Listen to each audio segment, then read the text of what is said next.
Hey guys, Dusty here. Today I'm reviewing this beast of a trail shoe, the HOKA Speedgoat 4.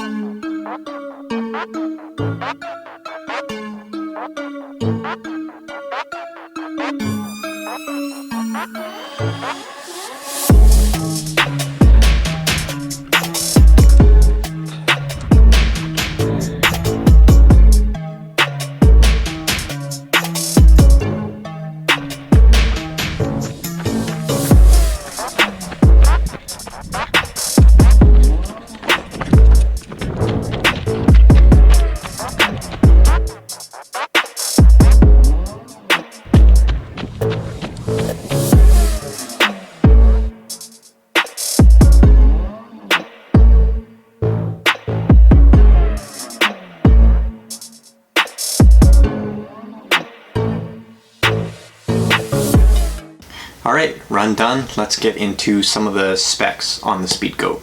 So my men's size 8.5 weighs in at a very heavy 10.65 ounces or just over 300 grams. The shoe has a ton of stack height with 32 millimeters in the rear, 28 in the forefoot for a heel to toe drop of 4 millimeters. The upper on the shoe feels really nice. It feels really secure. Has these 3D printed overlays all over the shoe, which adds to how secure it feels. The tongue is really nice as well. It's nice and thin, you barely feel it, and it's gusseted, which is always a really nice thing on a trail shoe. Laces are also really nice on the Speedgoat 4. They're nice and thick, and I haven't had any issues with them coming untied yet. Now we move on to the midsole, and like I said, there is a ton of stack height on the shoe, which means there is a ton of foam, and it's very, very cushioned feeling trail shoe. I would say for myself, the shoe actually errs on the side of too much cushion, at least for myself. I typically like a shoe that has a bit more ground feel and not such a huge stack height. Moving on to the outsole, we have this Vibram Mega Grip, which does grip really well in dry and wet conditions. And then featured all along the bottom of the shoe are these 5mm lugs, which grip in really, really nice when you're running. Alright, now with the specs of the Speedgoat out of the way, let's talk about how it feels and who this shoe might be for. So the type of running that I typically do is usually mostly road. I do mix trails in every so often, and usually when I do, it's a mix of about half road and half trail. And I will say that this shoe performs terrible on pavement. It's definitely not what this shoe was intended to do, run on pavement. So I'm trying not to let that skew my review of the shoe. This is a very aggressive trail specific shoe, and it's not really good. It's not going to be a good crossover from road to trail. So if you're like me and maybe your trail runs include half pavement, probably would avoid the Speedgoat. The first time I took the Speedgoat out on a longer run, my feet did get really, really sore. Not sure what that is, if the shoe has too much cushion or what, but ever since that first longer run in the shoe, yeah, that pain has gone away and I can run in this shoe pain-free. Now as far as size goes, I went down half a size, usually a men's size 9. I went down to a 8.5 in the Speedgoat. The shoe is just big overall, I find.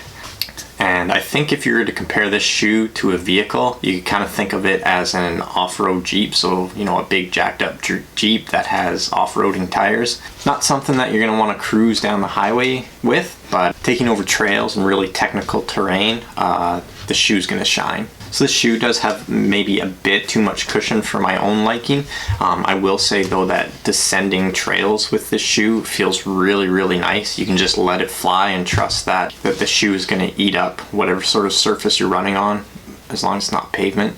And when I'm running, especially descending, I always feel really secure and safe running in this shoe. HOKA does make another trail called the Torrent, I believe, and that's probably a shoe that I would prefer a little bit more than the Speedgoat, just because there's less stack height and a little bit more ground feel, which is kind of what I prefer. As well as in the shoe, it does have quite a meta rocker, is what HOKA calls it, so it's almost a rocking motion.